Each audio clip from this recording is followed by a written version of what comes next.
Tales of the Free Cities, Season 2, The Free Cities Draft. Episode 13, Father. Steel weapons met inside the cage with a high-pitched shriek, a sharp, spiteful screech in Layne's ears. The aspirants staggered back from the impact, their arms shaking from exhaustion as much as shock. Their weapons were little more than barbaric lumps of metal. Heavy blades with wide edges, he wouldn't have been surprised to discover the butchers chose such weapons for building strength and endurance as much as anything else.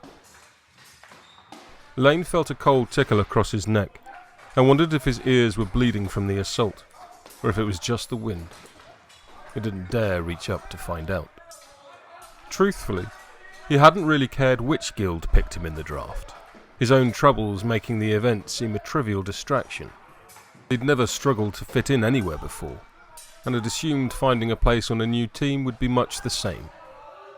But then, he'd been selected by the Butchers Guild, and suddenly he'd come to realise how foolish that notion had been. The Guild's training camps were legendary for both their grueling regimes and unforgiving culture. Stories abounded of the hardships endured by our aspiring rookies, and how those who collapsed to the dirt were left to die if they couldn't get back up again. Once he might have laughed off such preposterous rumours, but standing in the yard, surrounded by ominous bloodstains, Layne felt his stomach turning. The other initiates were no use. Each wore a harder expression than the last, several wearing scars or missing teeth like badges of pride. You've gone pale, boy. The Master Butcher's tone was hard, but not without sympathy. Layne had no idea why Ox had chosen to mentor him personally. He'd taken barely 3 steps into the compound before being pulled to one side by the much larger man. Over the last week he'd drilled relentlessly under his new tutor's watchful eye, being worked until he felt like his muscles might tear and never heal again. Dull aches his constant companions. Some feet away, Philip bellowed a fresh command. Again, fight until one of you is blooded. Her tone was as sharp as the knives at her belt.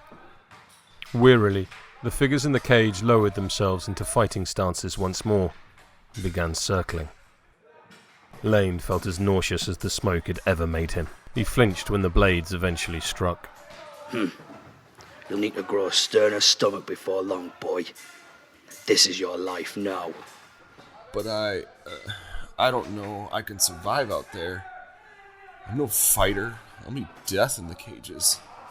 You'll do no such thing. You're a butcher. We don't give up or balk at adversity. You may not be able to fight now, but you will in time. Of that you can rest assured. The Master Butcher paused, appraising the rookies crowded around the black iron cage. His bottom lip turned up disapprovingly. And better than any of those miserable wretches to boot. Layne shook his head. It didn't seem possible. Ox saw his reluctance. A butcher breaks weakness across their knee and discards it for the vermin, boy. It was clear the older man wasn't only talking about Layne's fighting prowess, and he felt his cheeks grow warm from shame. He'd been clean for weeks now, but still felt the tug of the smoke as keenly as ever. Around people, or when he was kept busy, it wasn't so bad. But alone, late at night, the withdrawal left him tossing and turning, scratching at his skin. His plight hadn't gone unnoticed. Just as Layne had been unable to conceal his turmoil, his mentor had made no effort to hide his scrutiny. The long drills and the inevitable exhaustion which followed helped. Layne hadn't been able to do anything but collapse into bed the last 3 nights running, so fatigued his eyes closed without thought of anything, not even Amber. I'll teach you to defeat your devil. The bastard will perish the same as mine did, and the same as I helped Gutter destroy hers. A slender hand descended upon Layne's shoulder, strong and calloused from hard labour and fighting. He looked around and recoiled when he saw the sanguine blade staring back, her face lit by a vicious grin. You'll not be training with the others. Gutter and I will school you with a blade, and you'll learn far more than you would with those whelps in the cages. Layne saw a hint of a determined smile behind Ox's thick beard. It's time for you to be reborn, boy. I won't stand by and watch the darkness claim you again. The Free Cities draft was written by Sherwin Matthews and is the sole property of Steamforge Games Limited. It is reproduced here with their kind permission and their continued support.